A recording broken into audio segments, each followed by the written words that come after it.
네, 한 주간 평안하셨습니까? 오늘도 주님의 은혜가 충만한 거룩한 주일 예배가 되시길 바라겠습니다. 제 마음을 정돈하시고 다 같이 묵상기도 드리심으로 7월 넷째 주일 예배를 하나님께 드리겠습니다. 함께 기도합니다.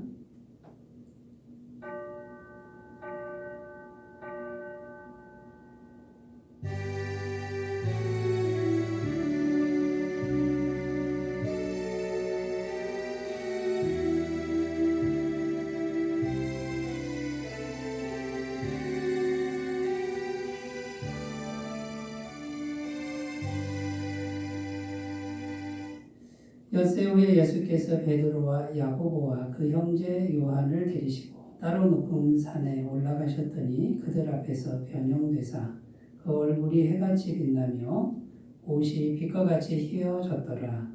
말할 때에 후련히 빛난 구름이 그들을 덮으며 구름 속에서 소리가 나서 이르되 이는 내 사랑하는 아들이요 내 기뻐하는 자니 너희는 그의 말을 들으라 하시는지라. 아멘. 은혜로우신 하나님 찬송을 받으시옵소서. 거룩한 주일을 맞이하여 우리 구주 예수님의 광채가 빛나고 있는 성전으로 나왔습니다. 예배하는 저희의 영안을 열어주셔서 영광 중에 계신 예수님을 보게 하여 주옵소서. 예수님의 밝은 얼굴을 배울 때 우리 마음에 도사리고 있던 죄와 두려움과 불신이 사라지게 하시고 우리도 그 옛날 제자들처럼 예수님을 하나님의 아들이요 나의 구주 그리스도라 고백하는 새로운 결단이 있게 하여 주옵소서. 홀로 영광을 받으시기 합당하신 예수님의 이름으로 기원하옵나이다.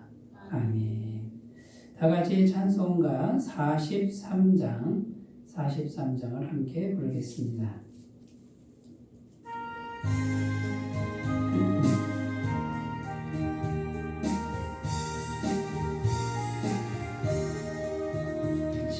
즐겁게 안식할 날 반갑고 좋은 날 내 마음을 변개하니 즐겁고 기쁜 날 이 날에 천하 만민 다 보좌 앞에서 참되신 삼위일체 다 찬송 부르네.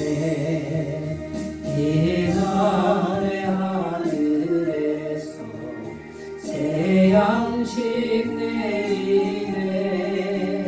성회로 모이라고 종소리 울리네.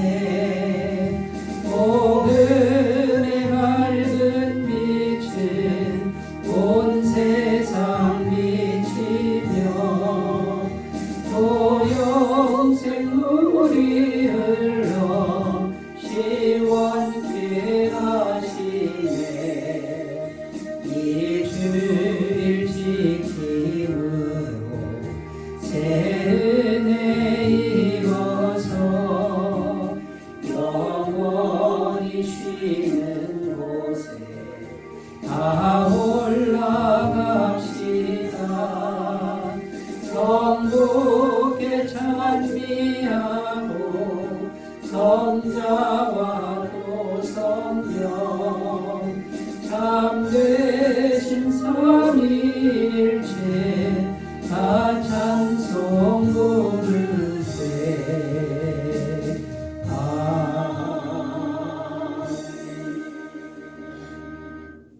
사도신경으로 신앙 고백 드립니다.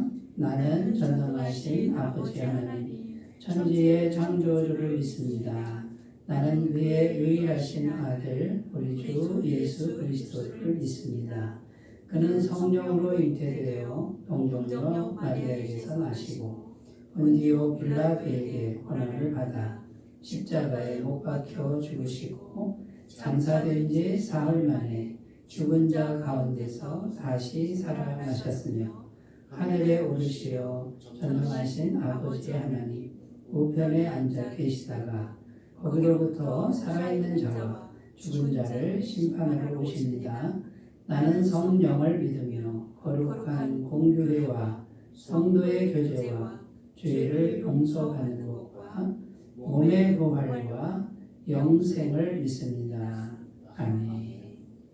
오늘 우리에게 주신 하나님 말씀은 요한복음 5장 2절에서 9절입니다. 신약성경 요한복음 5장 2절로 9절까지 말씀입니다.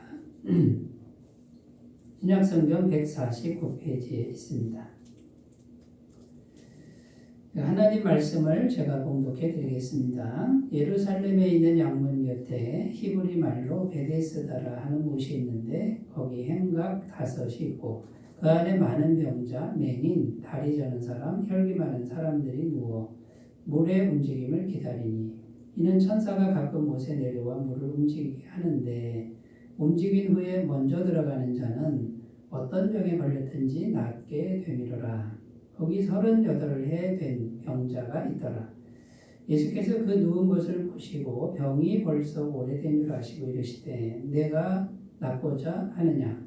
병자가 대답하되 주여 물이 움직일 때에 나를 못에 넣어주는 사람이 없어. 내가 가는 동안에 다른 사람이 먼저 내려가나이다.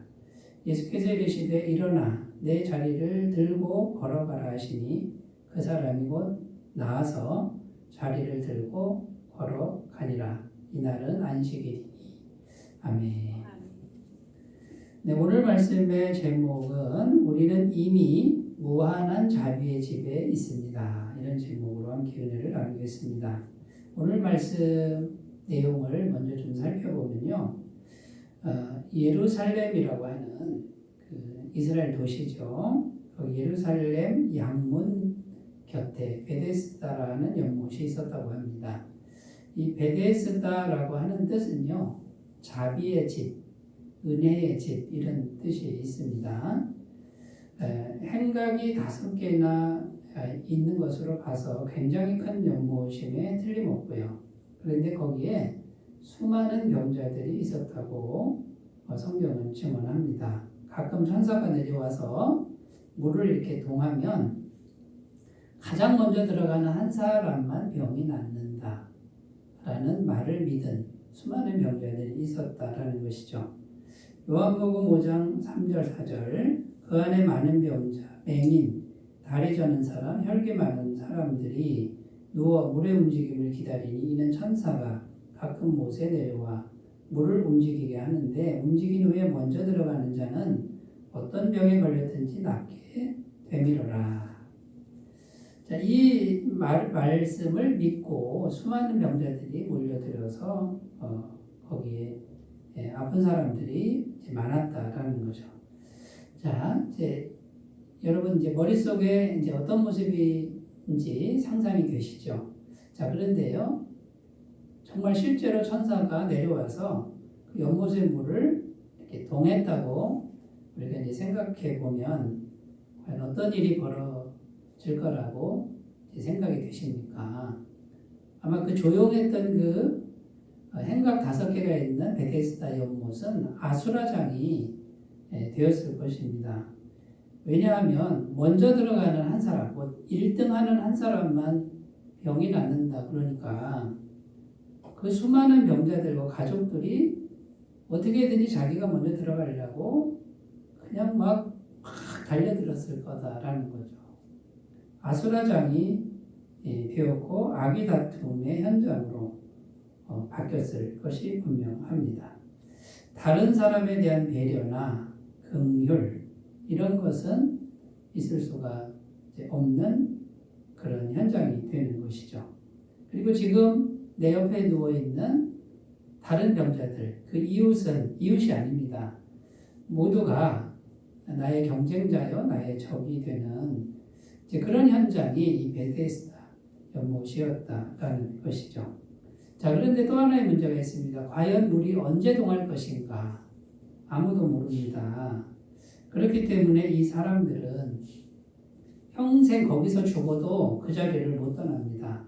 그 자리를 떠나면 병을 고칠 수 있는 길이 없다고 생각하는 것이죠. 그리고 언제인지 모르지만 천사가 왔을 때 혹시라도 내가 1등을 하면 내가 살 수 있다라고 하는 그 한 줄기 희망을 가지고 그 베데스다 연못에 매여서 떠나지 못하고 벗어나지 못하는 가련한 인생들이었다라는 겁니다. 그런데 거기 38년 된 병자가 있었다라는 겁니다. 이 사람이 아마 가장 오래 있는 사람인 것 같아요. 거의 40년 동안 거기 매여 있는 한 영혼인 것이죠. 그런데 거의 40년 동안 매여 있는 그 영혼에 예수님이 찾아오셨습니다. 오늘 말씀에 보면 찾아오셨죠. 그런데 예수님이 그 병자를 그 자리에서 고쳐주십니다. 말씀으로 고쳐주시는데 물에 들어가지 않아도 고쳐주셨고 1등 하지 않아도 그냥 고쳐주셨다라는 겁니다. 이 38년 된 병자는 예수님을 찾지도 않았습니다. 대단한 믿음을 가진 것도 아니었습니다. 그냥 가만히 있는데 예수님이 오셔서 고쳐주셨다라는 거죠. 이웃들과 치열한 경쟁을 할 생각도 없었습니다. 하지 않았는데 고침을 이제 받았다라는 것이죠. 여러분, 오늘 말씀을 통해서 하나님이 우리에게 뭘 말씀하는 것일까요? 베데스다, 자비의 집, 은혜의 집 이런 뜻인데 두 종류의 베데스다를 하나님 우리에게 말씀하고 있습니다. 두 종류의 베데스다인데 그 두 종류의 베데스다 그 중에 너희는 어느 걸 선택할 것이냐 이거를 오늘 말씀을 통해서 우리에게 묻고 계시다라는 거죠. 첫 번째 베데스다는 1등을 해야만 하는 베데스다입니다. 1등에게만 주어지는 자비.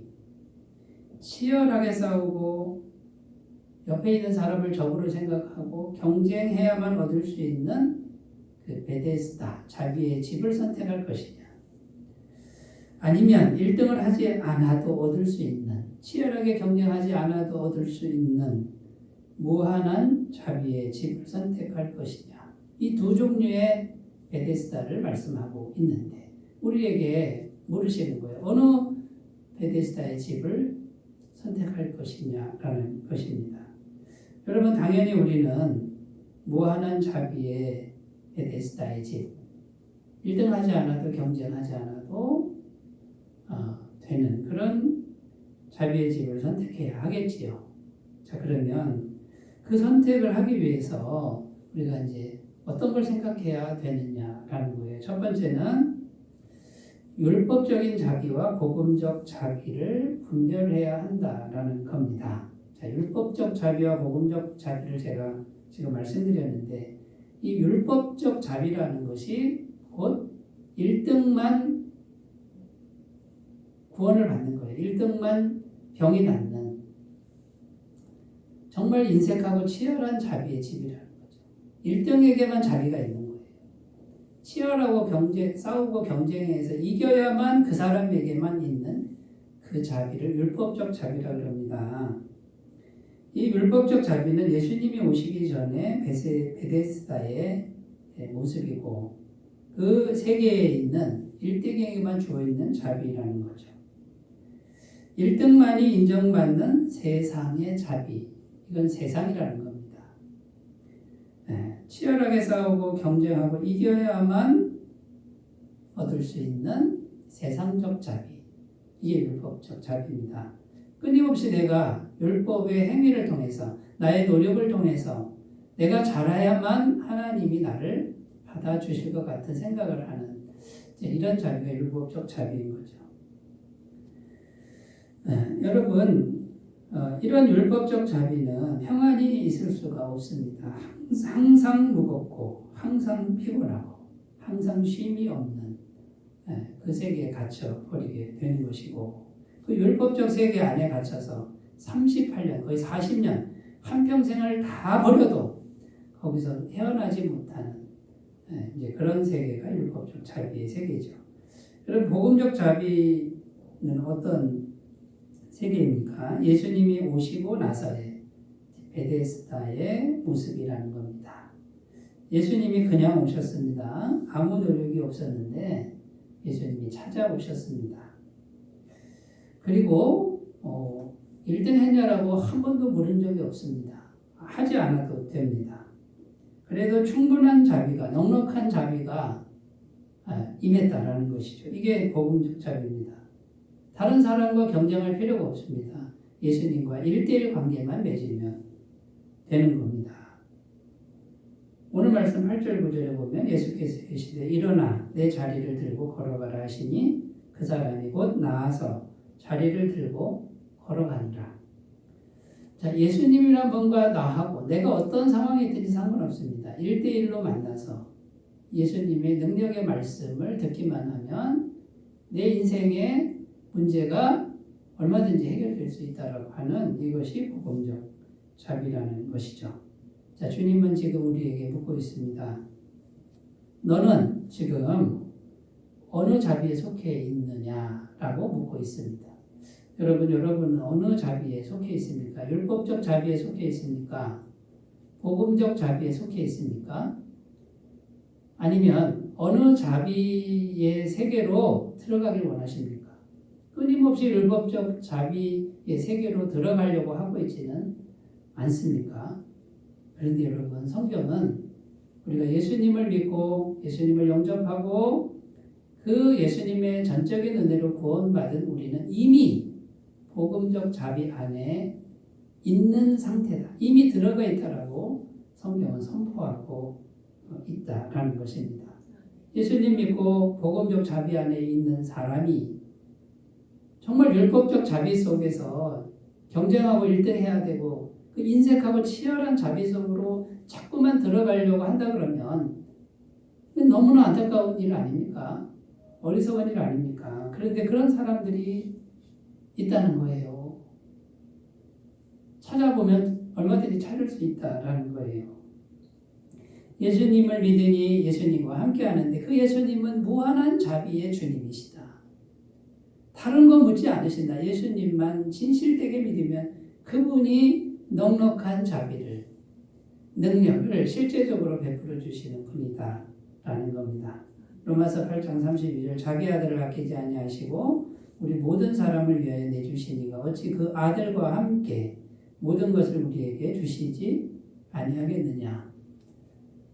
하나님 자신이에요. 예수님은. 그 하나님의 아들을 십자가에 못 박혀서 우리 대신 죽기까지 내주신 분이 우리 하나님인데 엄청난 자비 아닙니까? 무한한 자비 아닙니까? 모든 걸 다 준다는 거예요. 그 아들을 주신 분이 다른 거 안 주시겠느냐라고 말씀하고 있는 겁니다. 그 아들과 함께 모든 걸 주신다. 그러니까 예수님을 우리가 믿으면 이미 우리는 복음적 자비, 영원한 자비, 무한한 자비 속에 이미 들어와 있고 그 예수님과 1대1 관계만 제대로 맺으면 예수님과 함께 모든 것을 다 주시는 세상에서 말하는 기적의 삶이, 능력의 삶이 이제 계속된다라는 겁니다. 여러분 이것을 잘 분별하셨으면 좋겠습니다. 내가 지금 어느 자비에 속해 있는가 이것을 잘 분별하는 이 첫 번째 과제를 잘 이행하시고 이제는 율법적 자비 속에서 복음적 자비를 온전히 옮겨가시는 귀한 삶이 되셨으면 좋겠습니다. 자, 첫 번째는 분별해야 되고 두 번째는요 생각을 바꿔야 되는데 율법적 생각을 복음적 생각으로 바꿔야 한다라는 것입니다. 오늘 말씀 5절 6절 읽겠습니다. 거기 38해 된 병자가 있더라. 예수께서 그 누운 것을 보시고 병이 벌써 오래된 줄 아시고 이르시되 내가 낫고자 하느냐. 자, 이 말씀을 잘 보면요. 예수님이 38년 된 병자를 찾아오신 이유가 나옵니다. 38년이라고 하는데요. 거의 40년이에요. 20살 때 병이 걸렸으면 60살이고요. 30살 때 병이 걸렸으면 지금 70살이 된 겁니다. 인생 전부를 그 베데스다 연못에서 보낸 겁니다. 그런데 중요한 게 뭐냐면요. 거의 40년 동안 거기 있으면서도 이 사람은 낫는 것을 포기하지 않았다라는 거예요. 낫고 싶어 했다라는 거예요. 이게 중요하다라는 거죠. 자, 율법적 세계 속에 있으니 1등 해야만 나을 수 있으니 자꾸 경쟁에서 뒤처지지만 그래도 어떻게든지 낳고 싶은 소원을 갖고 있었습니다. 그 믿음을 놓지 않았습니다. 그래서 예수님이 이제 찾아오셨다라는 거예요. 그러니까 포기하지 않는 믿음을 가지면 예수님이 언제든지 자비를 베푸는데, 자, 그런데 이제 예수님이 그러면 좀 더 빨리 오시면 안 됩니까? 왜 빨리 안 오시는 거죠? 40년 가량이나 있다가 왜 오시는 겁니까? 이런 질문을 할 수 있는데 그 이유는요, 생각이 바뀌지 않았기 때문이라는 거예요. 어떤 생각이냐면 38년 동안 율법적 생각에 묶여 있었기 때문에 예수님을 만나기가 어려웠다라는 겁니다. 오늘 말씀 7절 읽어보면요. 병자가 대답하되 주여 물이 움직일 때에 나를 못에 넣어주는 사람이 없어 내가 가는 동안에 다른 사람이 먼저 내려가나이다. 38년이 지났어도 똑같은 생각을 합니다. 1등 해야만 된다라는 생각. 경쟁에서 이겨야 된다라는 생각을 계속하니까 그 율법적 생각에 계속 매여 있으니 복음적인 예수님을 만날 길이 없다라는 것이죠. 자, 이런 것이 율법적 생각이라는 것인데 율법적 생각이라는 게 뭐냐라는 거예요. 그 차이점이 뭐냐라는 거예요. 율법적 생각이라는 건요, 나의 노력으로만 하려고 하는 생각이에요. 예수님의 도움이면 끝난다 이 생각을 안 하고 내 노력으로만 해야 된다라는 생각이에요. 내가 정말 의지하는 건 뭐냐? 예수님을 정말 의지하는 게 아니고 나의 의지, 나의 노력, 나의 능력. 내가 더 열심히 해야 된다라 요것만 생각하는 게 율법적 생각이라는 거예요. 이런 사람들은 기도하지 않습니다. 기도를 해도 기도 먼저 하는 게 아니라 노력이 더 중요하고 의지가 더 중요하다고 하는 이런 생각을 한다라는 겁니다. 그런데 여러분, 복음적 생각은 뭐냐면 예수님의 자비를 받아들이는 거예요. 근데 예수님이 눈에 보이지 않죠. 영으로 계시죠. 영이신 분이 전능하신 분이다라고 믿고 예수님의 능력을 의지하는 거예요. 그 의지하는 그 진짜 대상이 오직 예수님의 능력이라는 거예요. 내가 열심히 노력을 해도 예수님이 허락지 않으면, 예수님이 도와주지 않으면 안 된다라는 이 믿음을 갖는 것이 복음적 생각이라는 거예요. 자, 이런 사람들은 항상 기도가 앞서가는 거예요. 내 노력을 아무리 해도 안 된다, 예수님이 오셔야만 된다라고 생각하는 사람이 기도하지 않겠어요? 이거는 기도가 앞서가는 삶이 되는 거예요. 그러니까 여러분, 기도가 앞서지 않는 분들은 율법적 생각에 매여 있는 거예요. 내가 뭘 해야지 어찌. 이 생각에 매여서 38년을 사는 거예요. 예수님, 복음의 세계에 있는 예수님이 찾아오기가 어려운 거죠. 여러분, 왜 생각이 바뀌어야 합니까? 생각이라는 것이 뭐냐면 생각이 영의 통로가 되는 거예요. 율법적 생각을 하고 있으면 복음적인 주님의 영이 들어올 통로가 안 되는 거예요. 이거는 세상의 영이 들어오는 거고 인본주의 영이 들어오는 거기 때문에 율법적 생각은 주님의 영을 가로막는 그런 주 범인이 된다라는 거예요. 자기 열심, 자기 능력, 자기 의지 이걸로 해야 된다라는 생각을 꽉 하고 있는데 주님의 은혜를 바라는 생각이 어떻게 되겠어요? 주님의 영이 어떻게 들어오겠어요? 자기가 꽉 차 있는데 기도도 하지 않는데 기도를 해도 그 기도는 맨 나중에 하는 거고 그러면 성령이 들어오실 통로가 마련되지 않는다라는 겁니다. 그러나 여러분 복음적 생각을 하면요 주님이 아니면 안 됩니다. 주님의 자비가 있어야 된다라고 이렇게 자꾸 생각을 하는 분들은 주의 성령께서 전능하신 제3위 하나님의 영이 계속 들어와서 전능하신 능력으로 역사한다라는 겁니다. 여기에 이제 믿음이 필요한 거예요. 무슨 믿음이요? 보이지 않고 만져지지 않으니까 없다고 생각되는 이 불신앙을 극복해야 된다라는 겁니다. 이 부분에서 많은 분들이 성령님의 역사를 알지 못하기 때문에 믿지 못하기 때문에 분명히 성경에 창세기부터 요한계시록까지 성령님에 대한 얘기가 나오는데도 성경에 있는데도 받아들이지 않는 거예요. 성경대로 한다고 하면서도 인정하지 않는 완악함, 교만함 이런 것들이 있기 때문에 삶이 바뀌지 않고 내 인생의 문제가 바뀌지 않는 거예요. 40년이 지나도 바뀔 수가 없는 거예요. 여러분, 그러므로 우리가 생각이 바뀌어야 됩니다. 생각이 바뀌어야 영이 들어오는 통로가 된다는 거죠. 마태복음 8장 13절 예수께서 백부장에게 이르시되 가라 내 믿은 대로 될지어다 하시니 그 즉시 하인이 나으니라. 자, 백부장의 부하가 죽을 병에 걸렸는데요. 백부장은 믿었습니다. 뭘 믿었습니까? 주님의 말씀만 선포되면 낫는다. 믿었습니다. 예수님이 굉장히 칭찬하셨습니다.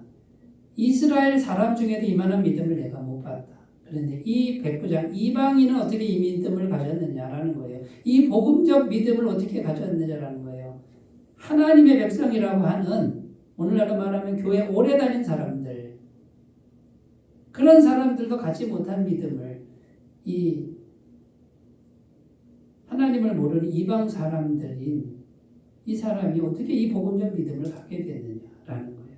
그러면서 칭찬하시면서 내 믿음대로 될지어다. 이게 뭐예요? 내 생각대로 될지어다. 이 백부장은 전적으로 복음적 생각을 했다라는 거죠. 내가 뭘 해야 낫는다 아니고 약을 먹어야 좋은 약을 먹어야 무슨 좋은 의사를 만나 이게 아니라 예수님이 하시면 된다라는 믿음을 가지는 거예요. 그러니까 예수님의 영이 역사했다라는 것이죠. 주님은 오늘 우리에게 묻고 계십니다. 너는 지금 어떤 생각을 하고 있느냐? 38년 된 병자 같은 그런 생각을 계속하고 있지는 않느냐? 거기 매여 있지 않느냐? 내가 해야지. 구체적인 방법론. 그런 생각에 매여 있지 않느냐? 변화되지도 않는 삶을 계속 살면서도 율법적 생각을 계속 품고 그것도 떠나면 죽을까 봐 거기서 떠나지 못하는 그 생각을 하고 있지는 않느냐라고 묻고 있다라는 것이죠. 여러분, 예수님과의 1대1 관계를 진실되게 가꾸시기를 바라겠습니다. 예수님이 전능하신 하나님이시고 그분에게 무한한 자비가, 넉넉한 자비가 얼마든지 있습니다. 그분이 아니면 내가 살 수 없고 아무것도 할 수 없고 내가 아무리 열심히 살아도 예수님이 자비를 베풀어 주지 않으면 아무것도 받을 수 없다라고 하는 이 믿음을 꼭 가꾸셨으면 좋겠습니다. 이렇게 생각만 바꾸시면 되는 거예요. 생각 바꾸기가 하늘의 별 따기처럼 어렵지만 말씀을 잘 생각하시고 들으시고 율법적 생각에서 복음적 생각을 바꿔가시는 귀하고 복된 삶이 되시기 바라겠습니다. 자, 세 번째입니다. 세 번째, 우리가 이제 생각을 바꾼 후에 살아가야 될 건요, 복음적 자비의 통로로 살아가야 된다라는 것입니다. 이제는 이 복음의 능력을 경험한 사람은 이 복음적 능력의 통로로서 이제 이걸 전하는 삶이 되어야 되고 하나님의 무한하신 은혜를 받아서 누리고 살고 이제는 어떻게 해요? 나눠주는 삶이 가능하다. 그렇게 살아야 된다. 이것이 정상적인 크리스찬의 삶이다라는 거예요. 오늘 말씀 8절 9절입니다. 예수께서 이르시되 일어나 내 자리를 들고 걸어가라 하시니 그 사람이 곧 나아서 자리를 들고 걸어가니라. 자, 이 사람이 38년 동안 매여 있다가 주님의 복음의 말씀, 무한한 자비의 말씀을 듣자마자 일어나서 나아서 걸어갔습니다. 자, 이 사람이 어디로 걸어갔을까요? 어떻게 걸어갔을까요? 제가 지금 구체적 장소를 묻는 게 아니라 영적인 질문입니다. 어느 방향으로 어떻게 걸어갔을까요? 율법적인 자비를 향해서 걸어갔을까요? 이 사람이 깨달은 게 뭘까요? 내가 노력하지 않았는데 주시는 은혜가 있구나. 내가 1등하지 않았는데 주시는 넉넉한 은혜가 있구나. 내가 경쟁 안 해도 주시는 무한한 자비가 있구나. 이걸 깨달은 거 아닙니까?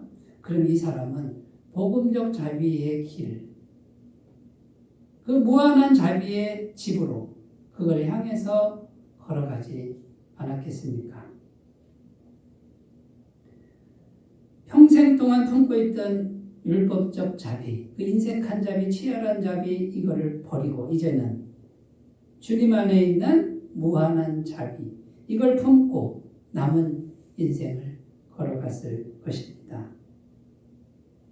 주님은 오늘 우리에게 이렇게 말씀하시는 거죠. 이 세상은 우리가 살아가는 이 세상은 율법적 자비의 세상이야. 1등만 자비가 있는 세상이야. 그 율법적 자비의 집에서 이제는 어떻게 살으라고요? 너도 율법적 자비를 추구하는 삶을 이제는 청산하고 이제는 어떻게 살으라고요? 복음적 자비의 삶을 살아라는 거예요. 세상이 그러해도 너는 무한한 자비의 삶을 살아라. 그 은혜를 추구하는 삶을 살아라. 이것이 오늘 말씀을 통해서 주님이 우리에게 주시는 음성인 줄로 믿습니다. 세상에서는 치열하게 경쟁한다. 이웃을 밟고 누르고 싸워서 이기려고 한다. 그 세상적 자비. 이제 그거 버리고 이웃과 경쟁하지 말고 주님께 넉넉하게 받는 이 무한한 자비의 길을 살아라. 그 길을 걸어가라. 이렇게 말씀하시는 줄로 믿습니다. 자, 그러면요. 그 무한한 자비가 38년의 병자에게 공급됐잖아요. 건강해졌잖아요. 우리에게도 똑같습니다. 주님의 은혜가 넉넉하게 옵니다. 그 다음에 어떻게 해요? 그걸 받아서 누리고 그 다음에요. 나눠주는 삶이 얼마든지 가능하다라는 거예요. 경쟁하지 않아도 되고 1등하지 않아도 된다는 거예요.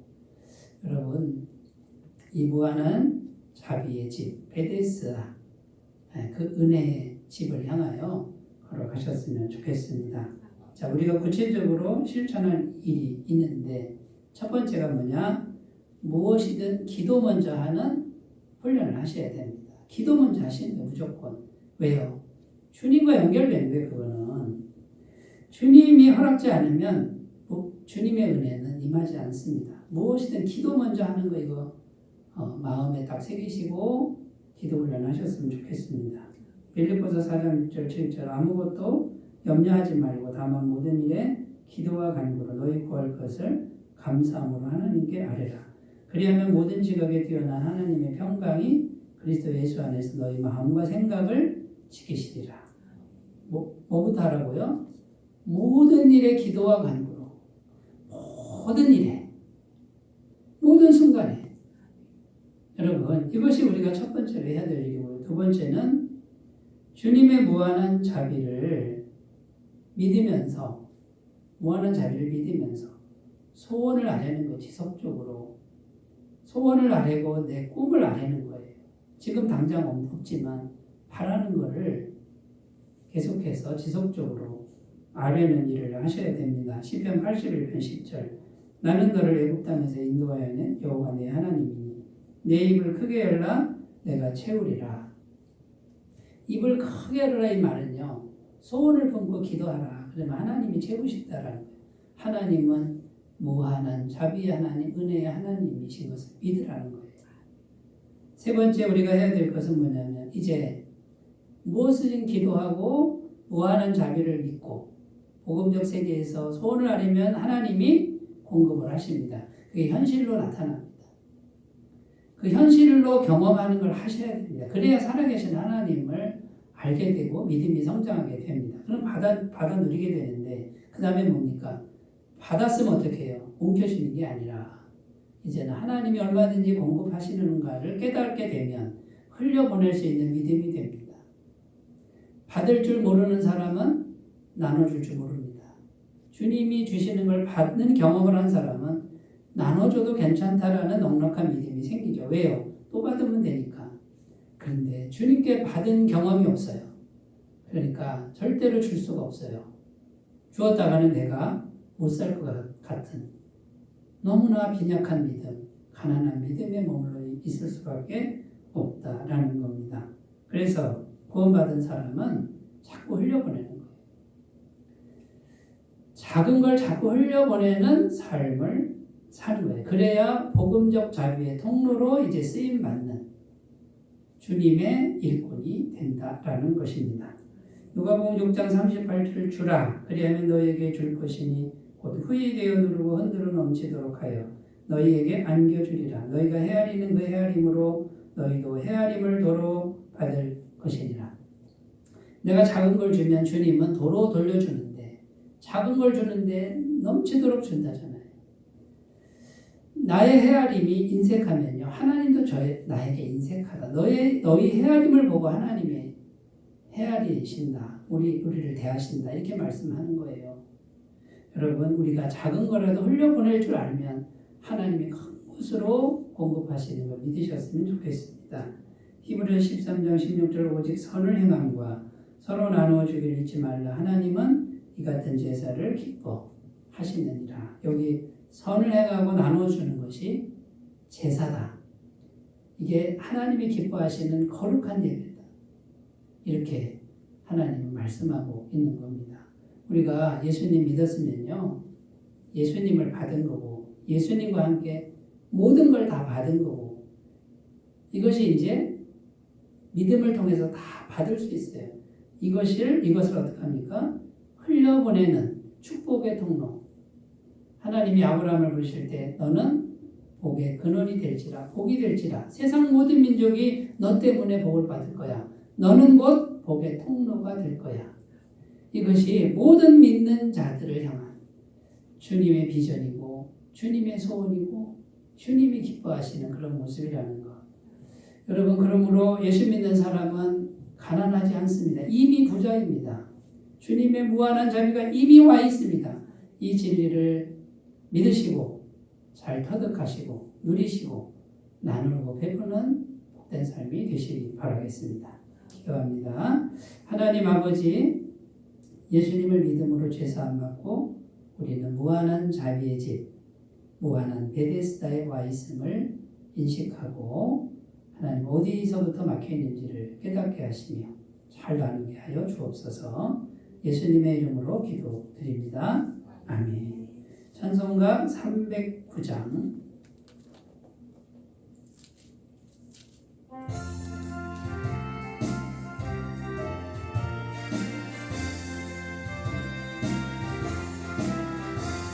목마른 내 영혼 주가 이미 허락한 그 귀한 영생수 주여 갈망합니다. 그 약속 따라서 힘써 간구하오니 오 주여 내 기도 어서 들어주소서. 예수의 사랑 예수의 사랑 바다 물결같이 내게 임하니 영광의 물결에 온전히 쌓여서 내 영혼의 기쁨 한량없도다. 주 내게 약속한 은비 내려주시어 은혜의 저 구름 건너편에 떠올라 그 귀한 징조가 내게 밝히고 이니 나 힘을 다하여 주께 간구합니다. 예수의 사랑 예수의 사랑 바다 물결같이 내게 임하니 영광의 물결에 온전히 쌓여서 내 영혼의 기쁨 한량없도다. 은혜의 소낙비 지금 흡족히네요. 구원의 큰 강물 흘러차고 넘쳐서 내 주한 모든 죄 모두 씻어버리니 나 지금 은혜를 충만하게 받았네. 예수의 사랑 예수의 사랑 바다 물결같이 내게 임하니 영광의 물결에 온전히 쌓여서 내 영혼의 기쁨 한량없도다. 그 차고 넘치는 주의 은혜의 물결 힘차게 밀려와 내게 만족합니다. 오 할렐루야로 주를 찬송하오니 내 맘의 기쁨이 항상 충만함이야. 예수의 사랑 예수의 사랑 바다 물결같이 내게 임하니 영광의 물결에 온전히 쌓여서 내 영혼의 기쁨 한량없도다. 교회 소식을 전해드립니다. 오늘 오후 1시부터 간증 집회가 있습니다. 강사는 정진선 권사님이신데요. 주는교회에 심호하시고 주식회사 제2NG법인 대표님이신데요. 은혜 받는 귀한 시간 되셨으면 좋겠습니다. 또 간증 집회 시간에 남편 되시는 이원상 안수 집사님 특송이 있겠습니다. 다음 주일입니다. 다음 주일은 매월 마지막 주일 교회 청소를 다 같이 하도록 하겠습니다. 다른 광고 주보를 참조하시고 이제 찬송가 1장 부르시고 축도로 예배를 마치겠습니다.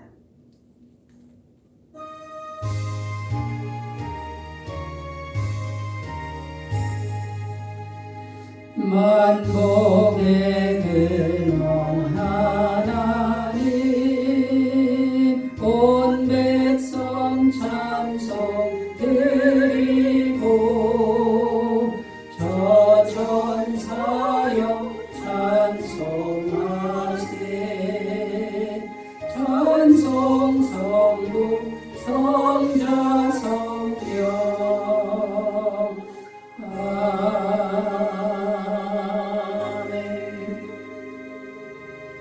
이제는 우리 주 예수 그리스도의 은혜와 하나님 아버지의 무한하신 자비하심, 사랑하심과 성령님의 깨닫게 하시는 은총이 주일 예배를 드리며 하나님 더 가까이 나아가고 무한한 자비의 베데스다에 머물기를 원하는 주의 모든 백성들 위해 영원토록 함께 하시기를 간절히 축원하옵나이다. 아멘.